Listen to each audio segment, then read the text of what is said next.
Welcome to Stress-Free IEP. You do not need to do it all alone. With your host, Frances Schefter, Principal of Schefter Law. You can get more details and catch prior episodes at www.schefterlaw.com. The Stress-Free IEP video podcast is also posted on YouTube and LinkedIn, and you can listen to episodes through Apple Podcasts, Spotify, Google Podcasts, Stitcher, and more. Now, here's the host of Stress-Free IEP, Frances Schefter. Hello, everyone. Welcome to the show. Today's guest is Laura Goldstein, who is an LCMFT and the founder of Montgomery County Counseling Center and Theracourses. She obtained her bachelor's degree in neuroscience from Franklin and Marshall College and her master's degree in family therapy from Thomas Jefferson University. Laura became intensively trained in dialectical behavioral therapy, also known as DBT, through Behavioral Tech Linehan Institute in 2015. MCCC,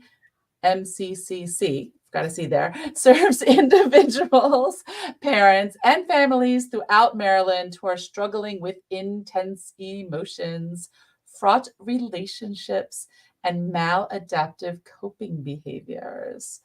So Laura, welcome to the show. I gotta make that bio easier for people. Yeah. Sorry, it's quite a mouthful. It's okay. I should have practiced it. I kind of, like doing the last minute. We're both like fly by the seat of our pants people. It's all good.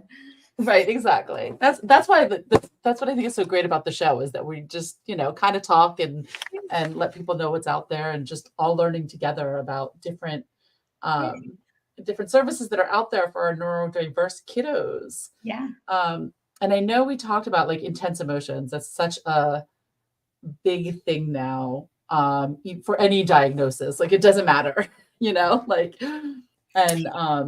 you focus on teens and adults though, right? Generally? Our practice goes down to age 4. So within the practice, we can see lots of kiddos. Myself personally, I tend to work more with the teens and young adults in family therapy. So I think it's interesting, this idea of intense emotions. One of the things that we're seeing more and more often is parents bringing their kids in for therapy for the intense emotional outbursts that they're seeing at home, but then it being recontextualized within the world of neurodivergence, that their kids are keeping it together and masking and using all of their resources during the day at school. And they come home and they have nothing left. And it looks like intense emotions, or it looks like behavior problems, or it looks like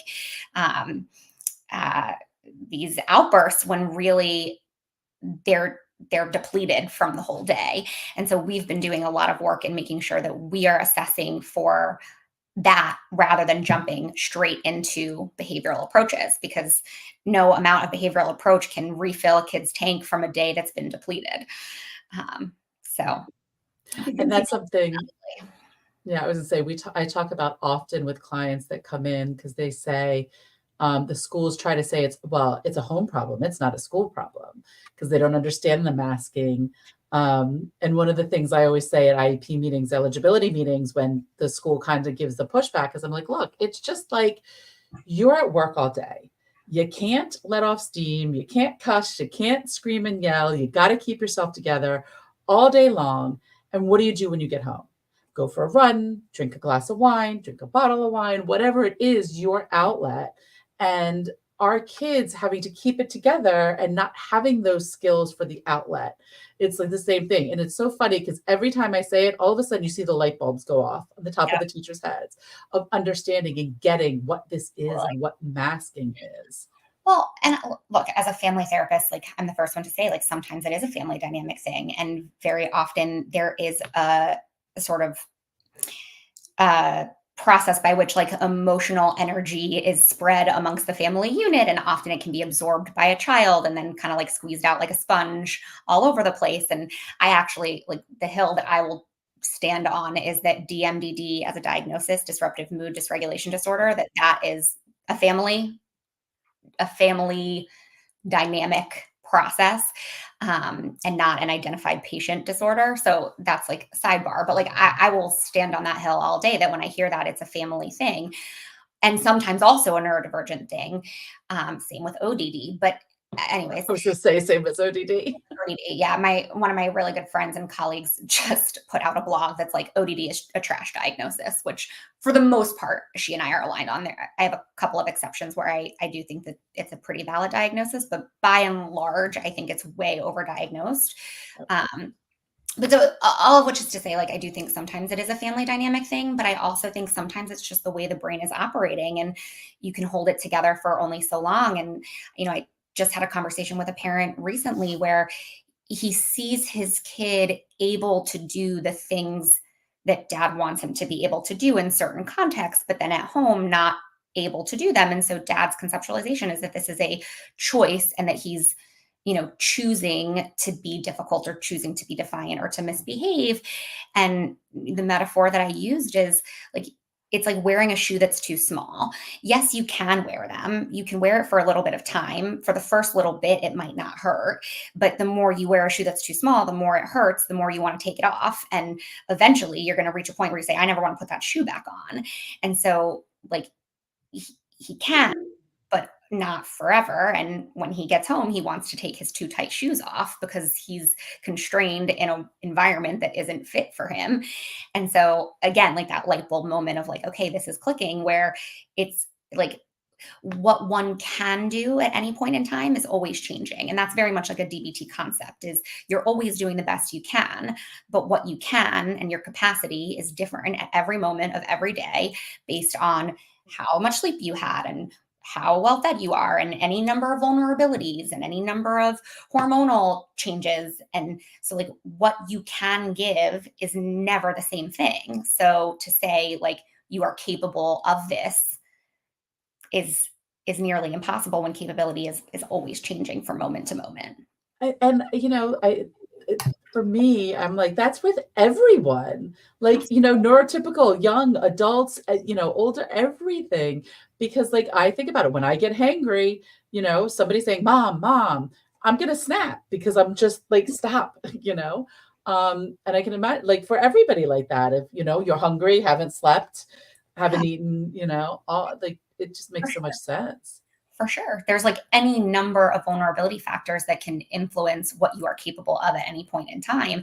And none of them are really visible to the eye of a parent. So when they say like, well, I know my kid can do this and they're choosing not to, you can't really see what their current capability is based on all of these factors. And so it's a tough and heartbreaking observation when it is a pejorative explanation of like my kid is bad or misbehaving or doesn't care enough to try harder. And it's like, well, no, like they do try harder at different times. And like I think this is a meme, but like I say all the time, like if all you have to give is 30% and you're giving a full 30%, you're actually giving 100%.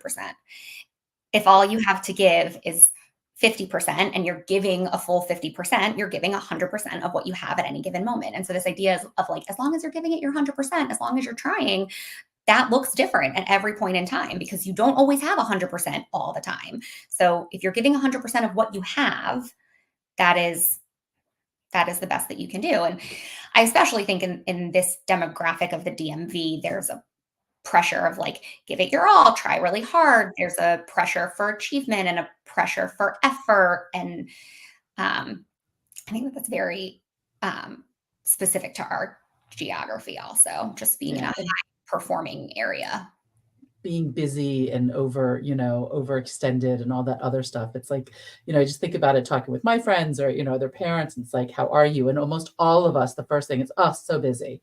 Right. It's so busy, like a badge of honor to be busy. Which I've recently read a book called Rest is Resistance, which I really liked. It was talking all about how like the grind culture is based in capitalism and racism and this idea of like weakening your own self in order to give to others. And yet like we hang our head high on this of like, oh, if I'm busy, that must mean I'm important. And it's like, well, actually, like if you're taking care of yourself, that might mean you're healthy. And how do you balance that in with everything else?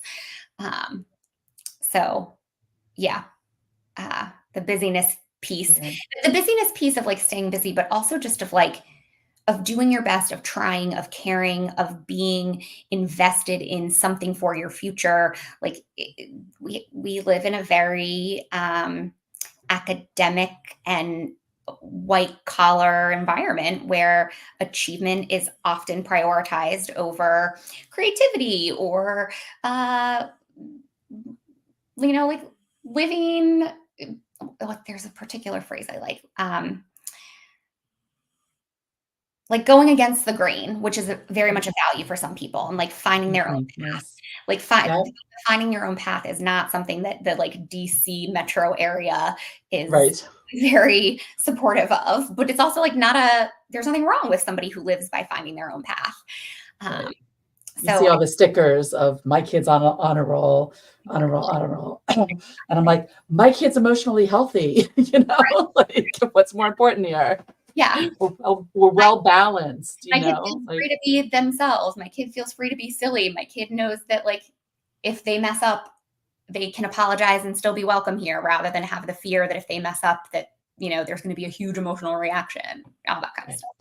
And it's funny because like the whole grade concept kills me, because failing is part of learning. And if you don't fail, you don't learn to succeed. And so, like, my daughter even said it. She failed a math test, and my daughter excels in math. That's like her subject, although now she's saying reading's her favorite subject. Okay. Right.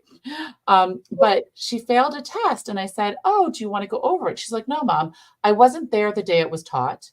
Now that I failed the test and I see it, I now know how to do it." Mhm. And I'm like, "But she's going to have an F on her report card." You know what I mean? Like, but she should be getting the A because she now understands it, like it's so I frustrating. have never felt, I've always said that I think that the schools are not set up for emotional Yeah. development appropriately, but more and more, I'm also finding that it's also not set up for really academic learning, that the standards of measurement are not actually teaching people how to think. Because like, wouldn't it be so great if instead of like, you have to complete this entire assignment, it was, you have to complete this amount of practice until you feel confident with it. And if that means that you need to stop early because, spending the rest of your night resting is what your body needs, then great. And you can turn in as much as you need as long as you feel confident in it. And how do you know when you feel confident in it? And like those kinds of things of like being able to assess your own competence and confidence so that you can evaluate like when and how to ask for help. Like that's such an important skill, is knowing when and how to ask for help. And we don't teach our kids to do that. We teach our kids like, do the thing, turn it in, and then you're done. So yeah, the general academic structure is not set up for balance in emotions, not set up for balance in learning. So I've been more and more intrigued by some of the alternative school options, but I also know that that's just not accessible for every single family. Yes, I've been looking lots and lots at alternative schools and, what it looks like and things, especially, with other parents and, talking about like needs, because it's frustrating. It's, having a daughter, both my kids are neurodiverse and both have totally different needs in some ways and similar needs in the other. And like, what do we find that I just don't want their self-confidence to be smushed? Yeah. Like mine was when I was a kid in public schools, and, I say it all the time. I didn't think I was smart enough to go to law school.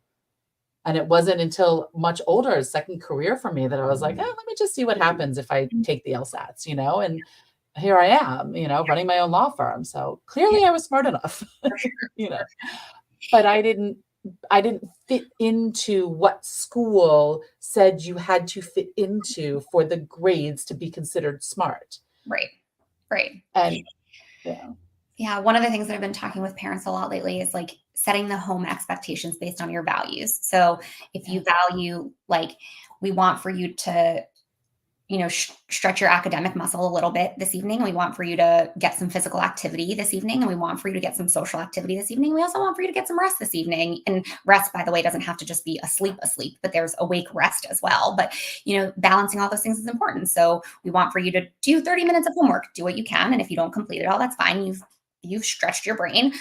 go outside for a walk the dog, play out, like, or do your extracurricular sport or whatever it is. But like, these are the values that we have in our family. And so long as you do that, it doesn't matter what like the grades are. It doesn't matter whether you get a completion on your homework or not. And that is so against the grain. And like, to help families build the confidence of do what works for your value system in your family, and what sometimes even identifying what is your value system in your family, and how do you set up the expectations at home that goes along with that, rather than that goes with the sort of inertia of what's expected from school. Like, you don't have to be on autopilot just because this is the way it's always been. And I think that that's, when we think about mindfulness, it's coming alive from autopilot and really thinking about what's going to work for your goals, and what are the goals of your family and the goals in parenting. And doing it just because this is how you've always done it is not mindful. And so thinking about what is actually going to work for your goals is part of sort of separating from that process, which I think parents can do even in a public school system. It's a little hard, but like, you have to sort of prepare for the teacher saying like, hey, they're not turning in their homework, to be able to say, yep, that's okay. We really value that they do 30 minutes a night. And as long as they've done 30 minutes a night, that's fine with us. Or like whatever the communication is with the school system, to say like, here are our family values and here's how we're working within your system to do that. And so, which I'm sure, I was just thinking, gets more challenging for our kids on the spectrum that are very, rigid thinking and non-flexibility. It's like, no, the teacher said I had to do pages 2 and 4.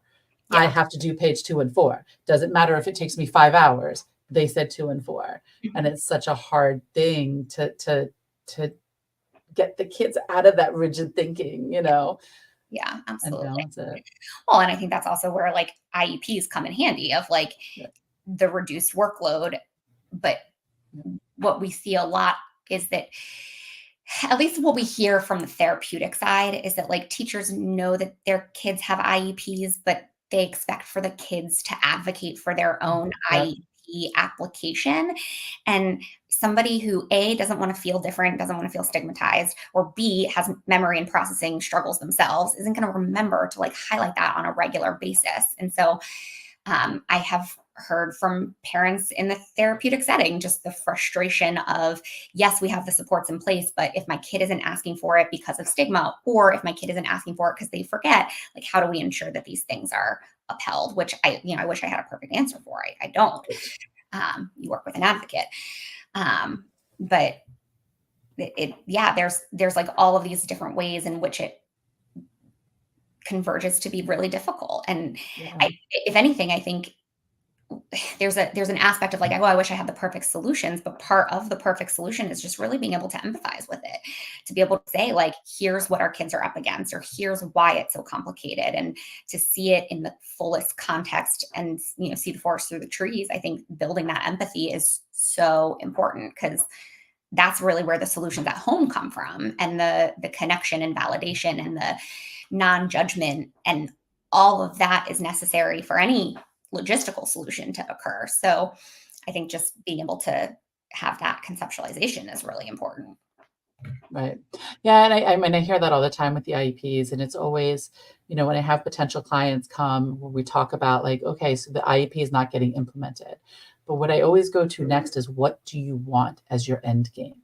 Mm-hmm. Because if the goal is for your child to stay in the same setting, in the gen ed classrooms with the supports, then it's a different approach than if you want your child to go to a more restrictive environment, a non-public school, or a different program within the public school. Because yes, they're legally required to implement this IEP. We know that. We also know that teachers are overloaded, and they probably have eight, in a class of 22, what's the percentage of, probably 5 to 8 are IEPs, which are individualized. So it's not even, so then it's like, let's teach best practices, which are things that are usually common on most IEPs. And if we do that in the whole classroom, then it solved the issue. But again, putting it more on teachers, it's such a challenge that it's kind of like, we need to take that step back and like, what are we willing to give up to have this? Mm-hmm. Because like, again, as you said, there is no perfect solution. There is no perfect IEP. There is nobody that implements an IEP perfectly. Like, it's none of Yeah. these perfection things.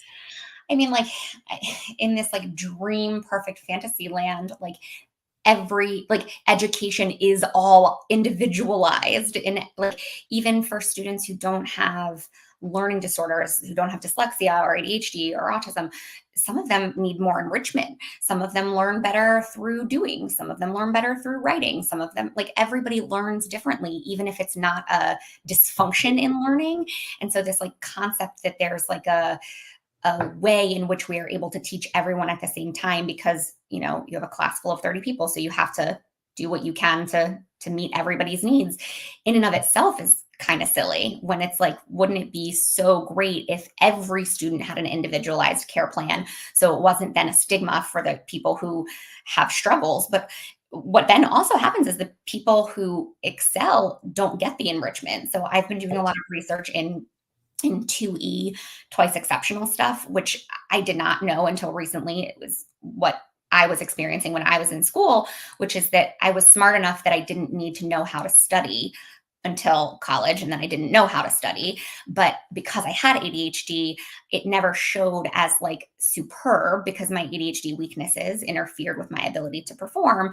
And so my strengths and my weaknesses kind of averaged out to like normal. But that means that I never got the supports for the struggles that I had until late diagnosed. Oh my God, all this makes sense. This is all like, these are why I have these struggles. But also I never got the enrichment. So I also was not challenged appropriately, and I was bored in classes, and I wasn't given the like accolades for the aptitude that did exist, because it got overshadowed or averaged out. And so like, even in that perspective, there are so many kids that's my dog shaking in the background. There's so many kids who fit that model that like, it's not that they need accommodation because they struggle. It's that they need accommodation because they thrive, and they need to be stimulated more for their learning, so that they're not bored, so that they're not falling asleep in class, or so that they're not distracted thinking about 20 other things, because they grasp this concept in, one sentence, and okay, I got it, next point. And then they're bored for the rest of the time. So yeah, like in a beautiful world, all learning would be individualized. How to get there is well, and it is true, because it's a challenge of our 2E kids, especially the ones that are gifted and talented but have that behavioral needs. To find a class that support both is next to impossible, because and then it's like, okay, if you're addressing the behavior, they're going to get bored because they're not intellectually stimulated, and other behaviors are going to come out. Yeah. And if they're addressing the intellect, it's just, well, it's really interesting. Like I've recently come to learn about myself that I am a verbal processor. So I learn by talking about things. So if I'm in conversation with someone trying to express my thoughts, I'm actually formulating my thoughts as I'm expressing them, which then helps me understand, which is tricky sometimes in relationships when like I'm trying to communicate something, but as I'm communicating it, I'm actually getting clearer on what it is that I'm trying to communicate. But so what I've now learned, hindsight, is that when I was in school, I was always the like, Laura talks a lot in class, but I wasn't talking about, hey, what'd you do this weekend? I was actually talking about what we were learning. And I was extending it to something of like, oh, this is like that thing that we talked about last week, or, oh, this happened in my own personal life like this. And I was extending the learning with whoever I was sitting with, because that's how I learn. But on the report card, like Laura's the chatterbox in class, that I now have come to realize like, oh, that's a part of my learning style. And even now as an adult, I can be in a conference or a book talk, and I will still be like whispering side chat with the person who I'm sitting next to. And half of it is the learning, and the other half of it is keeping me focused and engaged, because if I'm not doing that, then I'm going to wind up wandering somewhere else in my brain that has nothing to do with this topic. So it's just like this idea that all of that is seen as the behavioral problems, but actually I now know, and wish that I had the knowledge to have communicated, like, this is actually me learning. I'm not talking about like, what makeup did we buy this weekend in middle school? Or like, what should we wear to homecoming? Like, I was actually talking about the lesson. So yeah, it's just interesting to now, like hindsight, go back and look at like so many different examples like that where I'm like, oh, that's what that was and still is. Right, exactly. It all connects. And I hear that a lot with a lot of adults now are getting the late diagnosis, with ADHD, autism, because a lot, eh, you know, ADHD for the longest time was not recognized as a disability. That was a behavior thing, not a school problem. And it was And yeah. certainly missed in many women because women Oh yeah. mask so well from a social perspective. Um, like I was a good kid and a people pleaser and a teacher's pet and well behaved with the exception of me being a chatterbox. I was not like the class clown making jokes, getting out of my Right. seat. It's definitely, it's missed a lot. Um, we have an associate in our practice who really excels at working with recently diagnosed adults because there's so much to it. Like, and even I'm still on that journey myself, but like there is an amount of relief and aha, and now my life makes sense to me, which feels good moving forward. But there's also a fair amount of grief of like, Yeah. if only I had known this, if only I had understood this, maybe I wouldn't have had certain struggles, or maybe my parents might have understood me better, or maybe my spouses might have understood me better. And so there's a grief and sometimes an anger process that comes with that. That and then a huge psychoeducation process that comes with that too. That we have one therapist in particular who just really excels with shepherding clients through that. I don't think I could do that myself because I'm still in that journey Right. myself. Like I can only take clients as far as I have gone, and I'm Which still makes doing that sense. work. Yeah, Yeah. which makes sense. I want to turn a little bit to family therapy because it's always intrigued me, because they're like, I understand individual therapy. I go to therapy, I've been on and off for my whole entire life, I would probably say. And so I know how that works.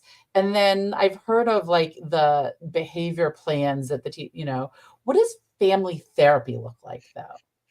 That is like such a I am about to geek out, I think. It's a Totally great cool. question. And look, the reality is like I'm sure you could ask 5 different family therapists and you would get 5 different answers because everybody practices a little bit differently.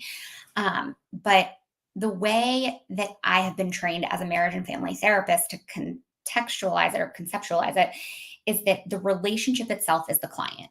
You're not treating any individual, you're treating the relationship, which means every person in the room is going to be asked to change, which means every person in the room gets empathy and validation, and you are working towards relationship goals, not individual goals, which is complicated because sometimes people have different relationship goals. And so you have to sort of figure out like, well, where can we meet in the middle with the same goal in this relationship?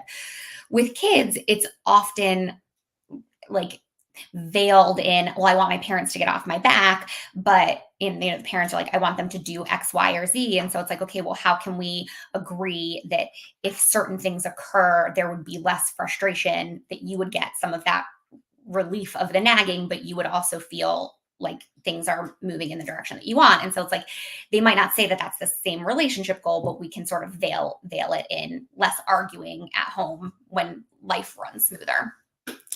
And I think ultimately, my dog is chewing on something. I have no idea what it is.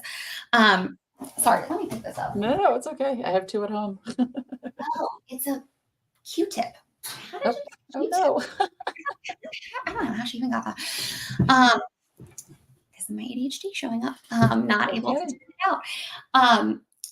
So it can look different with lots of families, but I think at its core, I do very much believe that there has to be an emotional attunement at the start of any type of change or behavioral plan or logistical solution. And so for me, so much of the beginning stages of family therapy is really working on being able to hear and validate and accept and acknowledge each other's perspectives rather than trying to change each other's perspectives. And so that in and of itself requires a fair amount of skills in terms of being able to listen non-judgmentally and being able to validate that where someone is coming from, even if you don't agree with where they're coming from. And so a lot of the work that I do is teaching those skills. My preference actually is to teach those skills through my online e-courses platform so that by the time they get to family therapy, they're already equipped with that so that we can dig deeper and do some of the harder pieces when folks are sort of like prepped with the prerequisite skills. But so much of it is like re-securing that base, because the reality is relationships come with rupture and repair over and over and over again. And to think that there's never going to be any rupture in a relationship is a fallacy. And so doing the work of repair really requires that sort of secure base of knowing that like we can rupture and come back to it and we still care about each other, and that when these things happen, I can trust that what I have to fall back on in this relationship is still going to keep me emotionally safe. And so building that back up is often where we start, which is tricky because oftentimes people come in with like the logistical, we're in a hurry to fix XYZ. We're in a hurry for this solution for this behavior or this problem or these arguments. And so it's sometimes hard to put the cart before the horse, and it sometimes requires some slowing down of like, yes, I want that for your family too. We can't get there until you guys are able to actually hear what each other's needs are, especially because oftentimes parents define the problem different from a kid defines the problem. And we need to like get to the same definition of the problem to come up with a solution that works for everybody. You can't do that if you can't communicate. So yeah, depending on the families that come in, it's a long journey. Family therapy in general, I will say, is like a marathon and not a sprint. And it does require some skills in advance that if they don't exist, I think is worth doing separately with parent coaching or e-courses, so that you don't get into a family therapy session and just have the same explosive conversation that you could have at home, re-traumatize everybody. You're paying for what's already not working.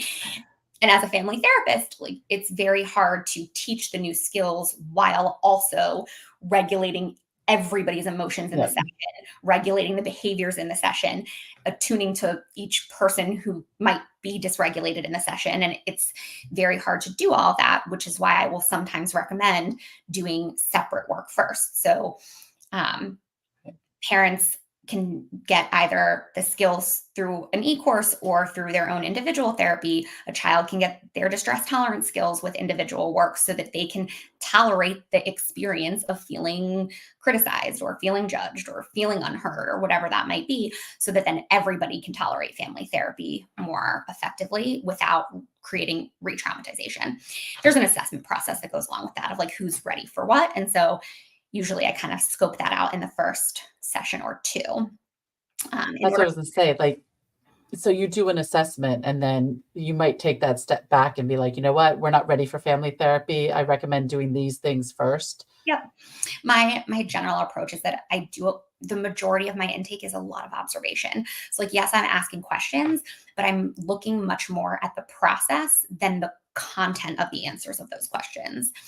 So like when I ask a question, I often don't address it to a particular person. I like put the question out in space, and then I want to see who responds or who determines like who is going to respond first. Sometimes like a parent will say like, well, you answer that, or sometimes someone will just answer it. And so like all of the process of what's going on in the room is so informative for me beyond just the words that are said.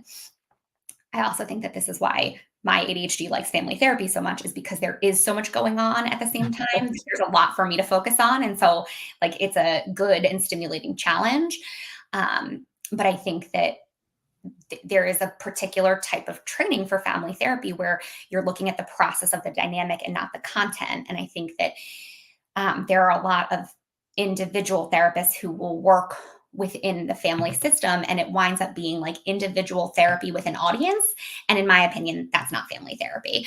That's case management, or that's individual therapy with an audience. But being able to really assess the patterns that show up within the family and the roles of who's doing and playing what role, and how does that impact the way that emotions are distributed in the room. That's my jam.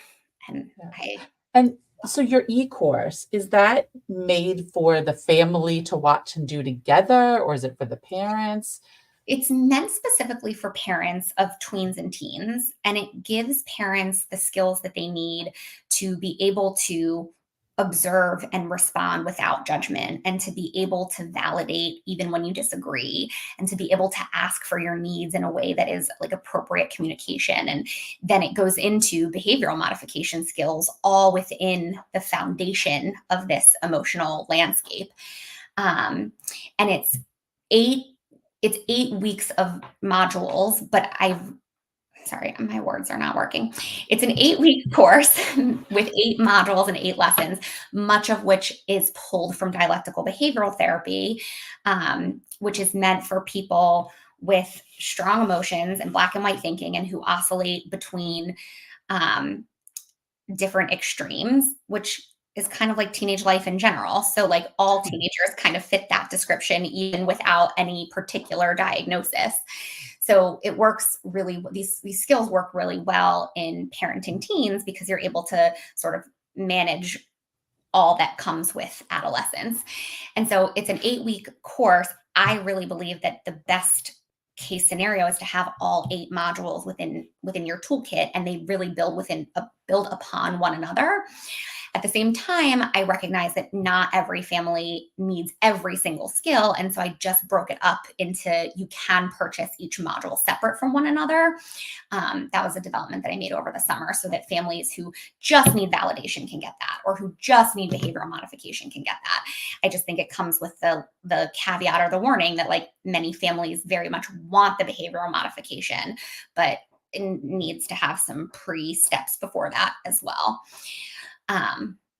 So the course, in my opinion, I think would be perfect for parents of any preteen going into adolescence, of like, here's how you can have a healthy family dynamic. Certainly if you have a kid who's already in therapy, I think this is a great insurance policy of, like you're investing so much in your kids' care with their therapist for 1 hour a week, maybe 2 hours a week, but they're with you for the rest of that. Right. Best in being able to create the environment at home that makes these changes sustainable. So I see it almost as like an insurance policy of like making sure that your kid stays on with these skills at home also. And then I personally use it also as a prereq for family therapy. So if somebody wants to work with me in family therapy, I just want to make sure that the parents have some of the foundational skills. I'd rather they pay way less to hear me repeat myself on a video workshop that has exercises, and you can practice it throughout the e-course, but you can pay way less and you can do that on your own time, rather than paying my family therapy hourly rate and only being able to come in, at 4 p.m. on a particular day. Right. That like, let's save that stuff for the harder stuff of the family dynamic.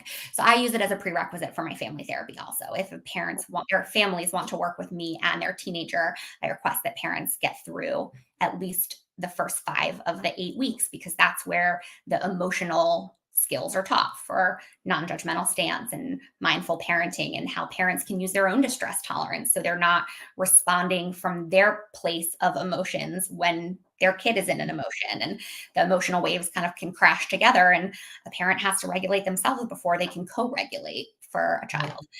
So I ask parents to do some of that before we start family work.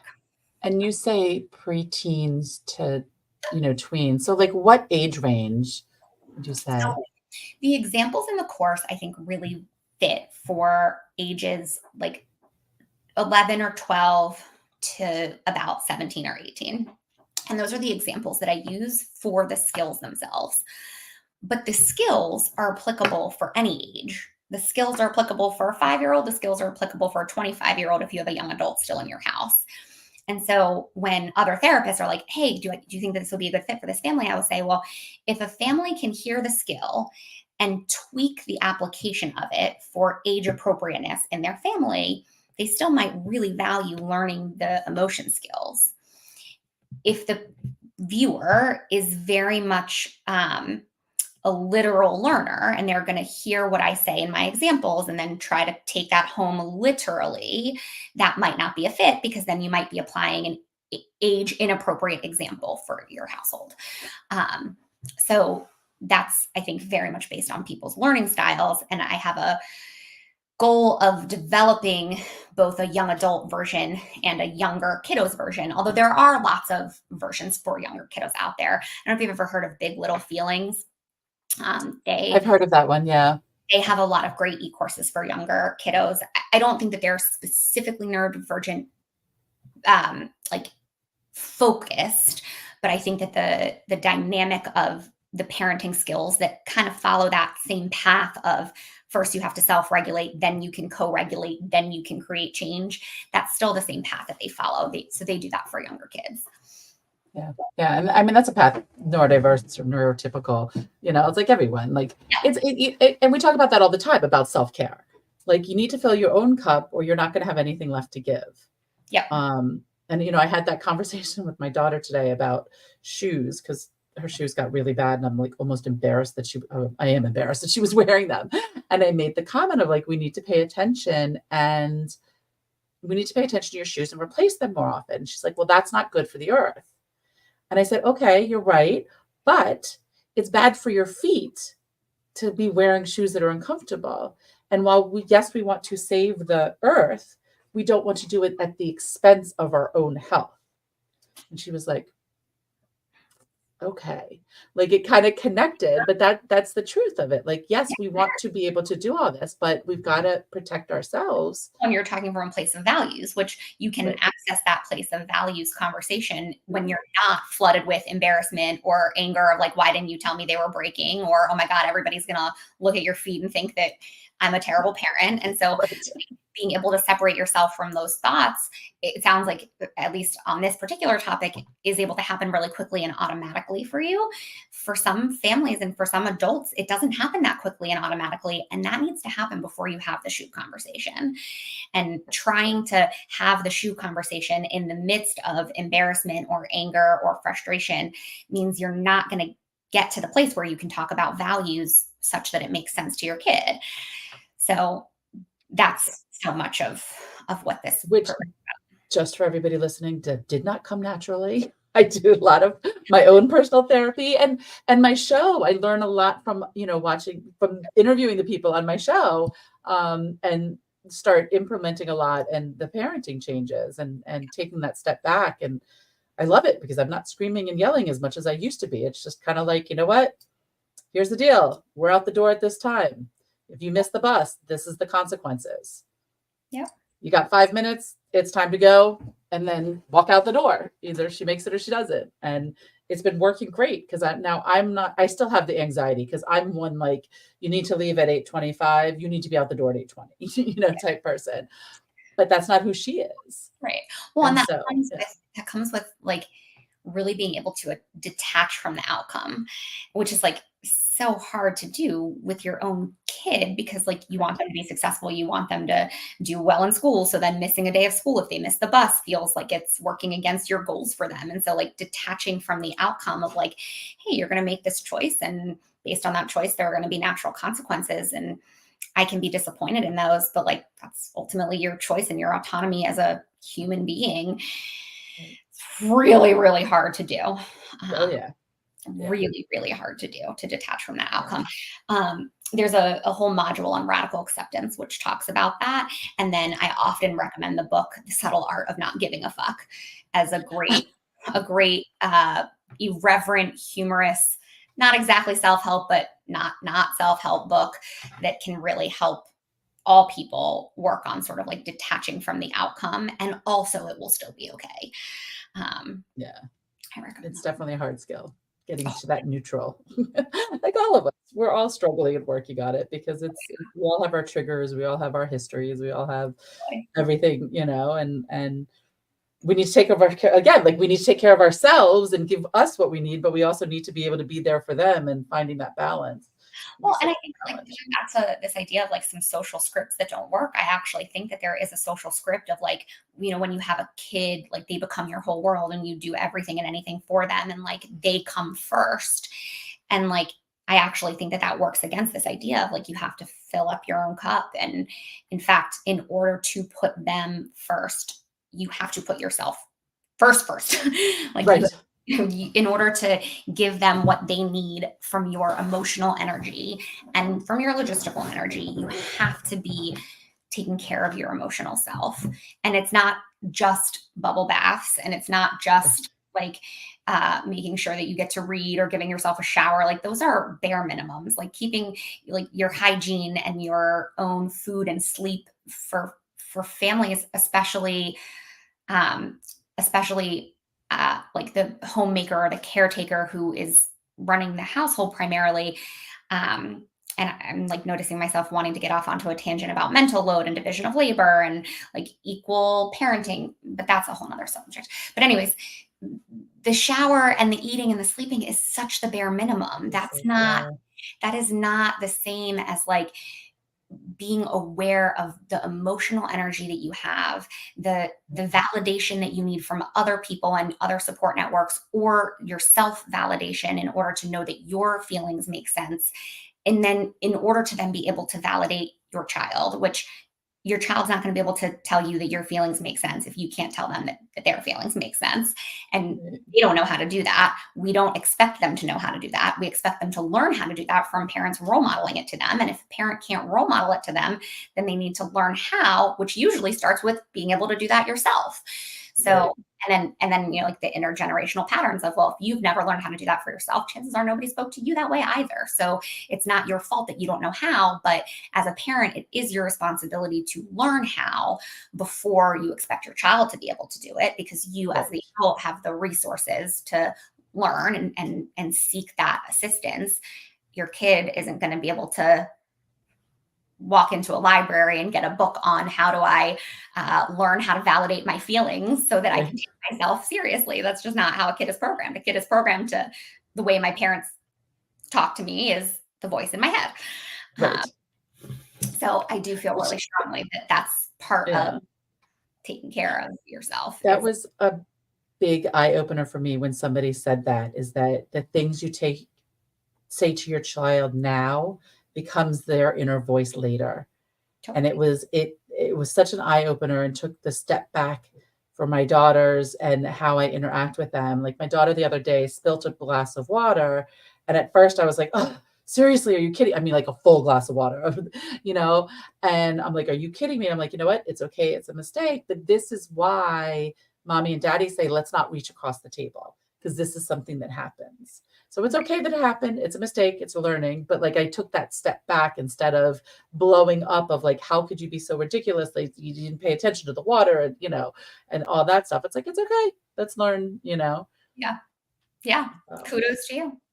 Yeah. Yeah. But again, took me years. Yeah. Definitely. And I'm sure there's some days and some examples where that's harder than others. Oh yeah. Same is true for me as well. Because we're all human. Yeah. And I guess I think that this idea of like, you have to fill your cup up first, that is what I'm describing. Like being able to self-regulate, being able to take that deep breath, being able to say like, how would I want to be talked to in this situation? And like, can I calm myself down enough to be able to talk to my kid in that way? That's what I mean when I say you have to fill your cup up first. And if that process is really hard for you to do, then start with individual adult therapy. Don't start with kid therapy, because no matter how much therapy you put your kid in, you still have to learn how to do that. And like, if you become able to do that for yourself, the role modeling and the absorption of that will trickle down to your kid. It requires the humility of being able to say like, this is a place where I need to start, you know, be the change you want to see in the world, be the change you want to see in your family. If you really want for these things to evolve, more often than not, the sustainability in that comes from the individual adult work.